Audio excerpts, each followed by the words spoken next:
你怎么知道他不看书？我们小时候在课堂里很不规矩，读书的时候常常背着老师和别的同学玩。有一天叫老师看见了，他说：孩子们，你们别这么偷懒，你们的眼睛要看你们的书本。你们要知道，勤有功，戏无益。现在你们年纪还小，正是该学好的时候。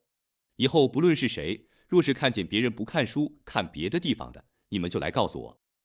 听了老师的话，我心里就打算着，课堂里有个同学我很讨厌，我就盯着他看，若是他不看书，就给他告老师去。没过多久，这个同学果然不看书，看别的地方去。我马上就到老师那里给他告了一状。老师问我，你怎么知道他偷懒不看书呢？我说我是亲眼看见的。老师说，啊，亲眼看见的？难道你看他的时候，你的眼睛就在书上了吗？这下子我反倒叫老师抓到了。别的同学都笑我，我把脑袋一低，老师也笑了。我想，以后最好是永远再也不管别人偷懒不偷懒了。